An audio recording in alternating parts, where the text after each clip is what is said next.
इस्लाम धर्म के मुख्य गुरु शुक्राचार्य जी है। ये लोग शुक्रवार को नमाज पढ़ते हैं। पहले इस्लाम हिंदू ही थे, इस्लाम धर्म के मुख्य गुरु शुक्राचार्य जी हैं। क्या आपने कभी सोचा है कि मक्का की धरती पर लाखों लोग जिस काले पत्थर की परिक्रमा करते हैं वो असल में एक शिवलिंग हो सकता है? अब जरा रुकिए, ये मजाक नहीं है, ये इतिहास का वो हिस्सा है जिसे जानबूझकर आपके दिमाग से मिटाया गया और आज हम उसी छुपे हुए रहस्य को उजागर करने जा रहे हैं। यह वीडियो सिर्फ ज्ञान नहीं देगा, यह आपके दिमाग में विस्फोट करेगा, क्योंकि यहां बात होगी उस महामुनि की जिसने मृत को जीवित करने की विद्या पाई और फिर दुनिया के सबसे विवादित धर्म की नींव रख दी। शुक्राचार्य, एक ऐसा नाम जो आज स्कूल की किताबों में सिर्फ एक लाइन में समेटा गया, लेकिन जो असल में एक सांस्कृतिक क्रांति का मास्टरमाइंड था। क्या इस्लाम धर्म एक वैदिक योजना का हिस्सा था? क्या 786 ओयम का प्रतिबिंब है? क्या अर्धचंद्र शिव की तीसरी आंख का प्रतीक है? हर सवाल एक खतरनाक जवाब की तरफ इशारा करता है, तो पीछे मत हटिए। अगर आप इस वीडियो को बीच में छोड़ेंगे तो आप शायद कभी जान ही नहीं पाएंगे कि आपकी धार्मिक, सांस्कृतिक और ऐतिहासिक पहचान पर किसने पर्दा डाला और क्यों। वीडियो में आगे बढ़ने से पहले एक कमेंट जरूर कीजिए, आप ये वीडियो भारत के किस शहर या गांव से देख रहे हैं। हमें जानना है कि ये रहस्य देश के किन किन कोनों में हलचल मचा रहा है। चलिए एक बार भारत का स्पिरिचुअल मैप कमेंट्स में बना डालते हैं। क्या आपने कभी सोचा है कि जो धर्म आज अरब की रेत से जुड़ा है उसकी नींव दरअसल भारत के एक ऐसे रहस्य से जुड़ी हो सकती है जिसे सदियों से छुपाया गया? क्या हो अगर इस्लाम धर्म की शुरुआत अरब के किसी पैगंबर से नहीं बल्कि हिंदू धर्म के सबसे रहस्यमय और शक्तिशाली गुरु शुक्राचार्य से हुई हो? यह सवाल पागलपन जैसा लगता है ना? लेकिन इतिहास और पौराणिकता के बीच की रेखा कभी कभी इतनी धुंधली हो जाती है कि सच्चाई खुद एक रहस्य बन जाती है। और आज हम उसी रहस्य की परतों को उठाने जा रहे हैं, परत दर परत, जैसे कोई पुराना ताला एक एक कर खोल रहा हो। क्या आप जानते हैं कि वो व्यक्ति जिसे राक्षसों का गुरु कहा गया, जिसके पास मृत को जीवित करने की विद्या थी, उसने अपने शिष्यों के लिए एक ऐसी योजना बनाई थी जो न सिर्फ धर्म बल्कि एक पूरी सभ्यता को आकार दे सके। और अगर मैं कहूं कि उसी योजना का अंतिम रूप आज इस्लाम धर्म के रूप में हमारे सामने है, तो क्या आप यकीन करेंगे? जवाब आसान नहीं है, पर सवाल उठाना जरूरी है। क्यों मक्का के बीचों बीच एक काला पत्थर है जिसकी परिक्रमा लाखों लोग करते हैं? क्यों इस्लाम का पवित्र अंक 786 शीशे में देखने पर वैसा ही प्रतीत होता है जैसा वैदिक मंत्र AUM? क्यों मुस्लिम झंडे में अर्धचंद्र है और वही अर्धचंद्र भगवान शिव के मस्तक पर भी होता है? क्या ये संयोग है या एक गहरी योजना? कभी आपने गौर किया है कि शुक्रवार, जिसे मुसलमान सबसे पवित्र दिन मानते हैं, वह शुक्राचार्य से जुड़ा है? संस्कृत में शुक्र का अर्थ ही है शुक्राचार्य। क्या यह बस भाषा का खेल है या कोई छुपा हुआ संकेत? हमारे धार्मिक विश्वासों की नींव पर सवाल उठाना आसान नहीं होता, लेकिन इतिहास सिर्फ मंदिरों और मस्जिदों की दीवारों में कैद नहीं होता। वह उन पंक्तियों के बीच छिपा होता है जिन्हें कभी पढ़ा नहीं गया या पढ़ने से रोका गया। और आज हम उन्हीं पंक्तियों को पढ़ेंगे, उन्हीं संकेतों को जोड़ेंगे जिन्हें इतिहास ने टुकड़ों में छोड़ दिया, क्योंकि यह केवल धर्म की कहानी नहीं है, यह है एक गहरी रणनीति की कहानी, एक योजना की जो शुरू हुई थी हजारों साल पहले भारत में एक शिव भक्त द्वारा। इस यात्रा में आपको बहुत कुछ सुनने को मिलेगा जो आपके विश्वासों को हिला सकता है, पर यकीन मानिए यही वह झटका है जो सच को जगाता है। क्या आप तैयार हैं? जब भी हम शुक्राचार्य का नाम सुनते हैं, एक छवि बनती है, एक तपस्वी, एक गुरु, एक राक्षसों का मार्गदर्शक। पर क्या यही उनकी पूरी पहचान थी या फिर उन्हें सिर्फ असुरों का शिक्षक कहना उनकी भूमिका को सीमित करना है? शुक्राचार्य जो महर्षि भृगु के पुत्र थे, वही भृगु जिन्होंने स्वयं भगवान विष्णु की छाती पर पैर रख दिया था सत्य की परीक्षा लेने के लिए। शुक्राचार्य का जन्म ऐसे वंश में हुआ जहां सत्य के लिए देवता भी चुनौती दिए जाते थे, और शायद यही कारण था कि उन्होंने देवताओं की चमक दमक से दूर उन असुरों का मार्ग चुना जिन्हें समाज ने हमेशा अंधकार का प्रतीक माना। पर असुर वास्तव में कौन थे? क्या वे सिर्फ राक्षस थे? नहीं, वे थे ब्रह्मांड के उस हिस्से के प्रतिनिधि जो सवाल करता है, विरोध करता है और स्थापित व्यवस्था को चुनौती देता है। और शुक्राचार्य उन असुरों के लिए सिर्फ एक गुरु नहीं बल्कि संरक्षक, मार्गदर्शक और पुनर्जीवन के वाहक बने। उनकी सबसे रहस्यमयी और शक्तिशाली विद्या थी मृत संजीवनी, एक ऐसा मंत्र जो मृत शरीर में प्राण वापस ला सकता था। ये कोई साधारण शक्ति नहीं थी, ये था जीवन और मृत्यु के नियमों को चुनौती देना। देवताओं ने भी इस विद्या को प्राप्त करने के लिए छल कपट किए, पर शुक्राचार्य अपनी निष्ठा से कभी नहीं डिगे। उन्होंने भगवान शिव की कठोर तपस्या की और उन्हें प्रसन्न किया। शिव ने न केवल उन्हें दिव्य ज्ञान दिया बल्कि एक ऐसा शिवलिंग भी प्रदान किया जिसमें ब्रह्मांडीय ऊर्जा का रहस्य छिपा था। पर इसके साथ ही दी गई एक चेतावनी, जिस दिन कोई वैष्णव इस शिवलिंग पर गंगाजल चढ़ा देगा उस दिन असुर वंश का अंत निश्चित होगा। क्या आपने कभी सोचा कि ऐसा कौन सा कारण रहा होगा जिसने एक शिव भक्त को वैष्णवों से दूर कर दिया? क्यों एक दिव्य शिवलिंग को ऐसे स्थान पर छुपाया गया जहां गंगा कभी नहीं पहुंच सके? ये केवल धर्म का नहीं, रणनीति का प्रश्न है। शुक्राचार्य जानते थे कि अगर असुर वंश को जीवित रखना है तो उन्हें सिर्फ अस्त्र शस्त्र से नहीं, संस्कृति से लड़ना होगा। और संस्कृति बनती है विचारों से, प्रतीकों से, परंपराओं से। यही कारण है कि उन्होंने एक नई सभ्यता की नींव रखनी शुरू की। एक ऐसी सभ्यता जिसमें वैदिक प्रतीकों को इस तरह ढाला जाए कि वह कुछ नया दिखे, पर मूल शक्ति वही बनी रहे। वे कोई साधारण आरष्य नहीं थे, वे थे धर्म और अधर्म के बीच संतुलन के प्रतीक। उन्होंने असुरों को केवल अस्त्र नहीं दिए, उन्हें संस्कार, शिक्षा और पहचान दी। और यही कारण है कि उन्हें सिर्फ राक्षसों के गुरु कहना उनकी असली भूमिका के साथ अन्याय होगा।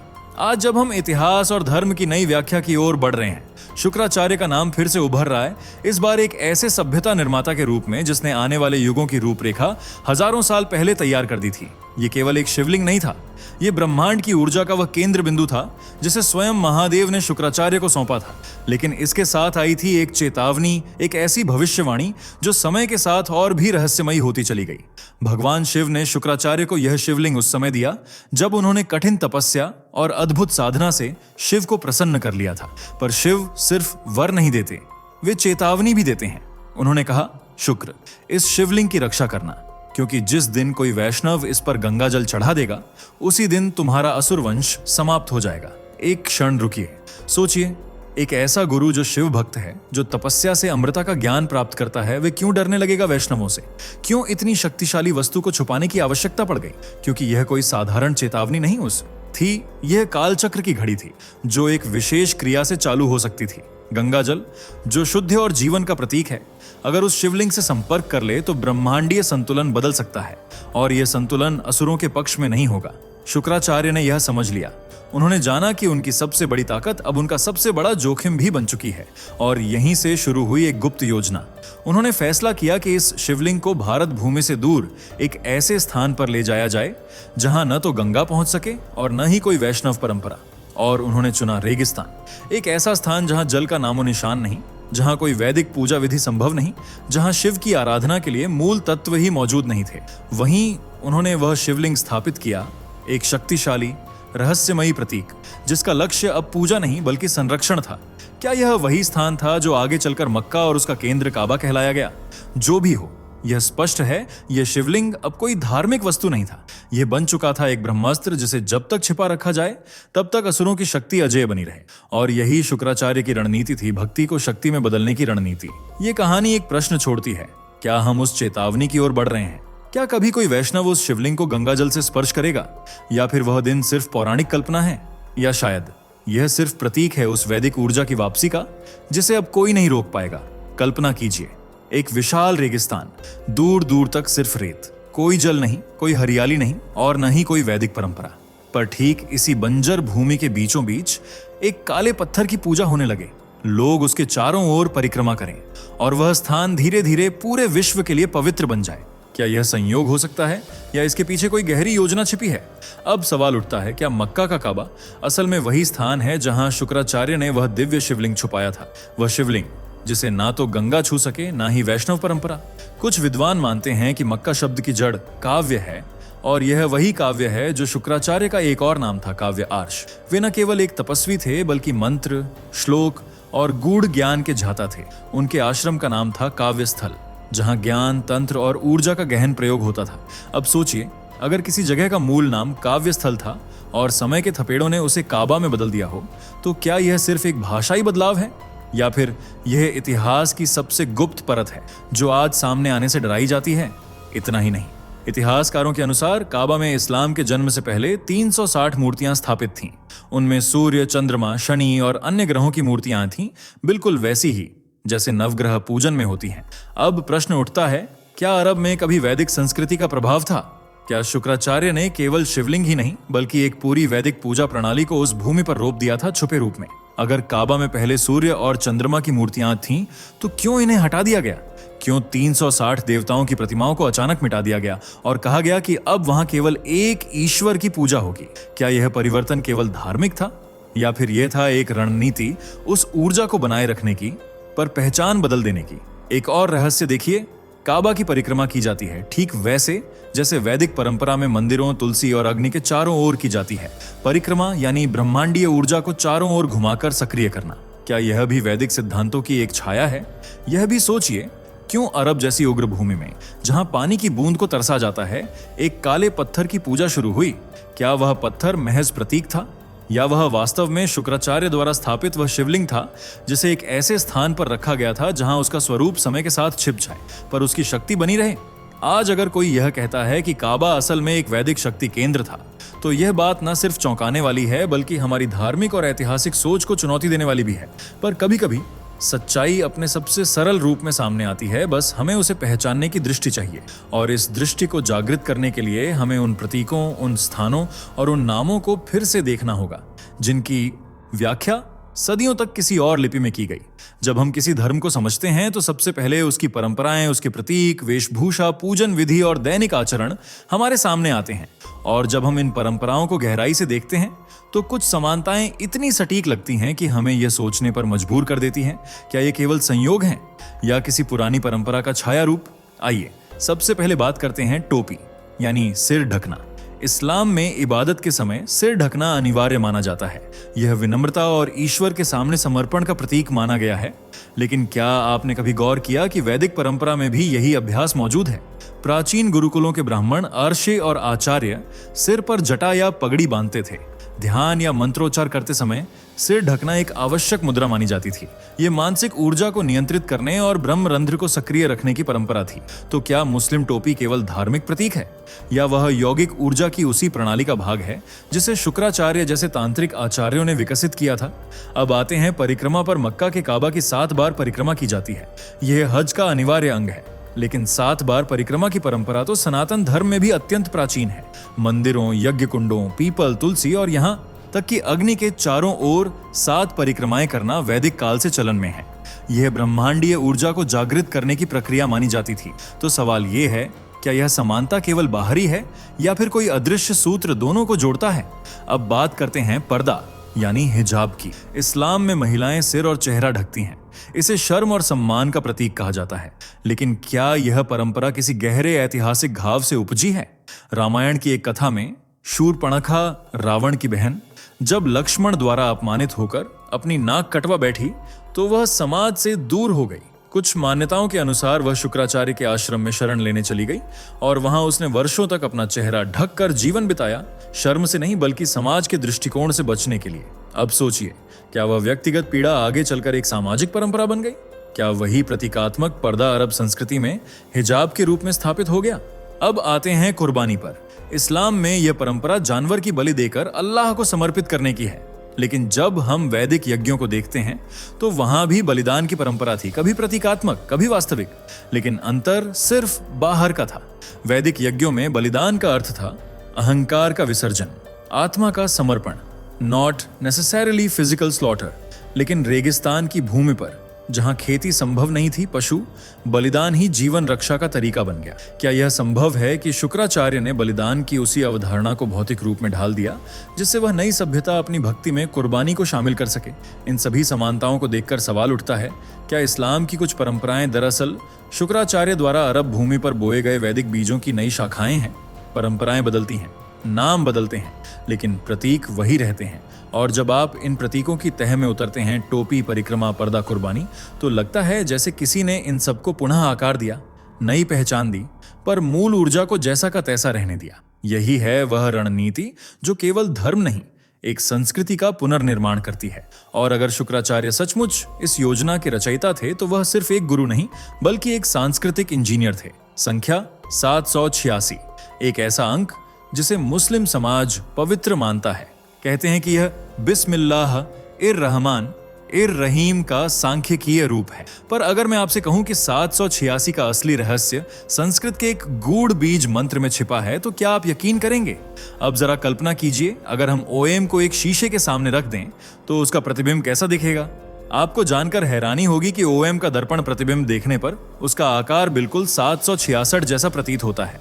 क्या यह केवल एक संयोग है या फिर एक गहरा जानबूझकर छुपाया गया संकेत? ओएम वह बीज मंत्र जिसे ब्रह्मांड की प्रथम ध्वनि कहा जाता है। यह न केवल सनातन धर्म का केंद्र है बल्कि यह संपूर्ण सृष्टि की उत्पत्ति और समापन का प्रतीक भी है। इसे उच्चारित करना केवल एक आध्यात्मिक क्रिया नहीं बल्कि ब्रह्मांडीय ऊर्जा से जुड़ने का माध्यम माना गया है।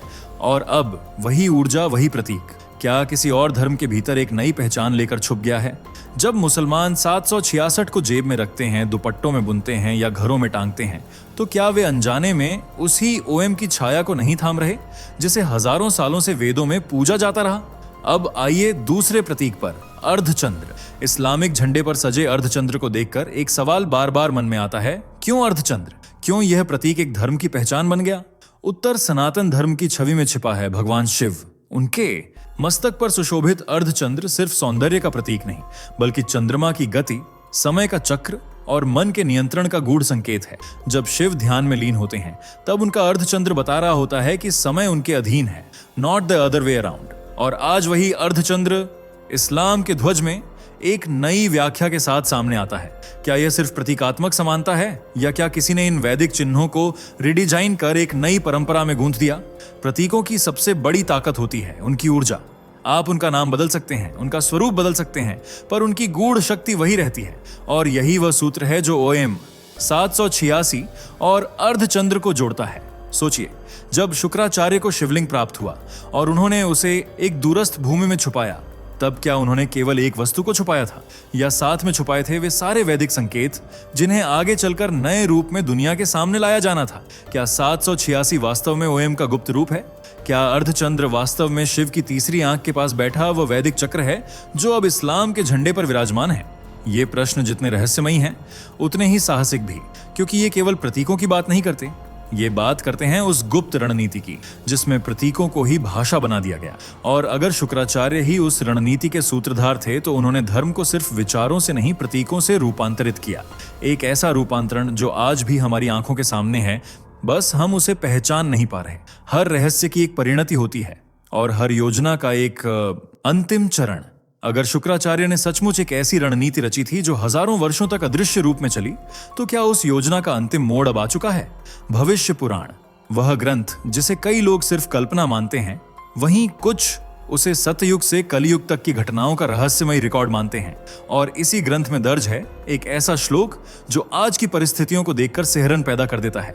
यदा वैष्णवः कश्चित् गंगाजलम लिंगे स्थापेत तथा राक्षस वंशस्य नाशो भूत्वा भविष्यति।